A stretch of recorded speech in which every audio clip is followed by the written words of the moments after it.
Let me get centered here, guys. Okay, so what I'm going to do here is go over my blood work that I just had done 3 days ago. So, backstory is I've been on test only for 23 weeks since Boss of Bosses, and I wanted to see how everything was going here because I'm at a point I'm trying to prioritize health more, eating better, doing cardio, all the things. Now, I don't know why I can't show you guys the freaking screen, which is kind of pissing me off. Um, But I'll go over the major things. So what we have here, hematocrit was one of the things I'm really going to need to work on here. 51.8.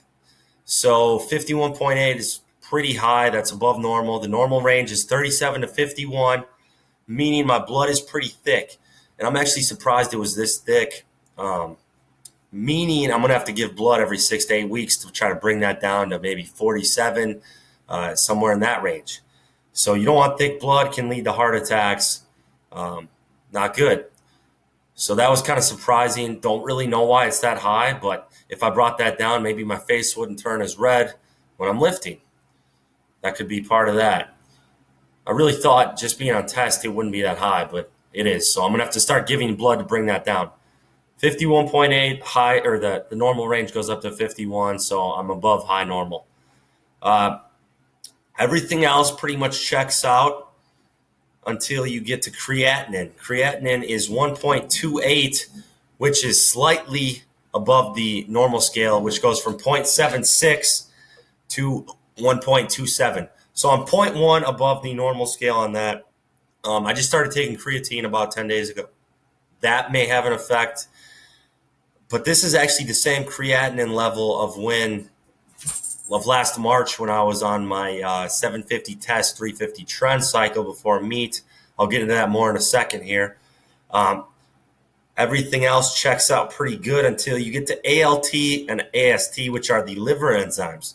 So ALT is 57, AST is 51. Those scales go up to 40 and 44 for normal. But this is a deceiving thing. Liver enzymes are always elevated from training, and liver enzymes can stay elevated for up to a week after training.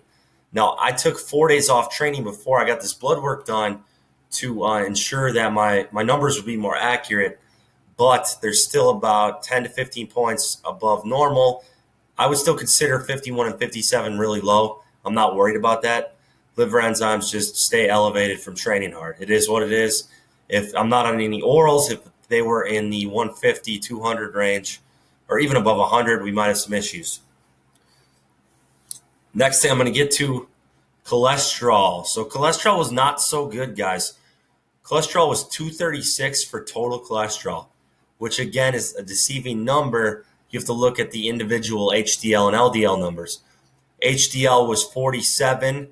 Anything above 39 is considered normal. So that was actually okay. 47 HDL, good cholesterol. I would still like it to be higher, but I'm not upset with that. I've been taking polycosanol, which is known to raise HDL. It's a natural supplement. I take one a day. I'm probably going to bump that up to 2, see if that helps the HDL even more.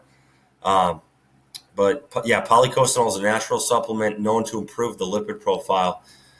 This is the problem though. LDL 169. So they want your LDL under 100 points, and mine was 169. Not too good, and that's where the total cholesterol number gets elevated. So I've cleaned up my diet immensely. Eat berries, eat kale every single day, things like that. But it still needs work. I'm gonna have to cut out all dairy. I think cheese and stuff is elevating that. And I think I eat chips every day. That's probably not helping as well. So I'll clean the diet up and bump my polycosanol dose up to twice as high. That should fix that or bring it down significantly, because cholesterol is mainly diet, in my opinion. Things like tren can wreak havoc on it. Even really any steroid could affect your lipid panel, but diet is a big part. So we're getting to thyroid. T4 and T3 checked out normally, whereas TSH was slightly elevated to 4.7. The scale goes up to 4.5. So what this means is your thyroid isn't actually hyperactive. Your thyroid isn't like burning fat like crazy. It's actually slow. So hypothyroidism runs in my family, and TSH, an elevated TSH level, is a hypothyroidism indicator. on my last blood test from about 10 months ago, it was 3.7. Now it's 4.7, which isn't good. So I'm going to keep an eye on that, given that hypothyroidism runs in the family. So I have a slow thyroid right now, and I've never taken anything to do with thyroid hormone manipulation. So that stuff scares the hell out of me. I've never taken T4 or anything like that. Would never do that. Now, here's the fun part that everybody wants to see. Total testosterone.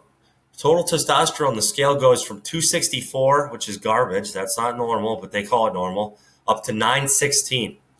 So when I was natural, my total testosterone was tested at 832, which is high normal. Testosterone is another thing that can be influenced by training. If you get your testosterone levels checked right after hard training, they will be down. So I waited 4 days since I last trained to make sure they were more accurate. I was fasted. This was taken in the morning. My testosterone level is 1369. So 1369, 1369 is about, 450 points above normal. But if you consider that I've taken 350 milligrams of test probe, it should be much higher than that. So my stuff is probably quite a bit underdosed, not very good. Because in the past, when I've gotten my test levels checked on 250 milligrams of testosterone enanthate, my test levels were above 1,500, closer to 2,000. So why would an extra 100 milligrams make it, way less than that? So that's not good. And my free test was 34.9 on a scale from 9.3 to 26.5. When I was natural, the scale of normal went up to 30, and my free test was 33. So my free test is barely above what it was when it was natural. Free test is a higher indicator of how your strength levels are doing. So all this is considerably lower than I expected, which means I'm pretty freaking happy about that 840 deadlift on all calibrated plates under these conditions. Not too shabby. Estradiol is so low, it registers below 5. They don't even chart it. So if your estrogen level is below 5, it doesn't register, which is what mine says here on a scale from 7.6 to 42.6 being normal. What's interesting about this is my estrogen right now not even registering as anything. It's so low. When I was not on an aromatase inhibitor, Arimidex specifically, on my blood work from last March, my estrogen level was 181.6, which is freakishly high. So what's interesting about this is I only took 2 small doses of ADEX in the last 2 months. I took, I'd say about, 3 months almost. I took 0.2 milligrams one day, and 4 days later I took 0.15 milligrams for 0.35 milligrams total of ADEX in the last 3 months, and that tanked my levels. So the Arimidex is super overdosed. It would literally take a drop every 2-3 weeks would suffice to take me from a 181 estrogen level to estrogen level that doesn't even register. Very overdosed compared to the testosterone, which is underdosed or something's off with that. IGF-1 was 159 on a scale of 98 to 282. That's perfectly normal. Now I'll get into my blood test from Bloodwork from last March on that 750 test, 350 trend. Hematocrit was essentially the same, 51.7 compared to 51.8 now. So I got to give blood, bring that down. Creatinine was the same. AST was 95, ALT was 85. This is not on orals, but that's about 40 points higher than right now what those liver enzymes are.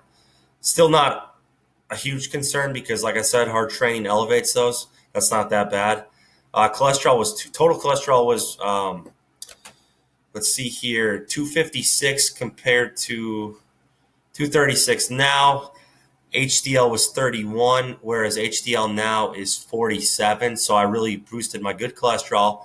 My bad cholesterol was 209 back then, whereas it's 169 now. So both are horrible, but it's mainly diet. Now, I think if I actually had great trend, my lipid profile would be even worse. So that makes me question the how good that was. My testosterone levels on that was 3202 compared to 1369 now. So my testosterone levels were over triple what they are now on that test enanthate at 750. So probably the test was good, whereas now it's not so great. Free testosterone was over 50. They don't register it past that. So I would imagine it's considerably higher than that, but they don't register it. Whereas now it's 34.9. Estrogen 181.6, like I said, compared to not even registering now. Now, here's another thing that's interesting. Tren boosts IGF-1 significantly in insulin-like growth factor. My insulin-like growth factor right now is 159, whereas on this trend thing, it was 163. So it could have been bunk trend.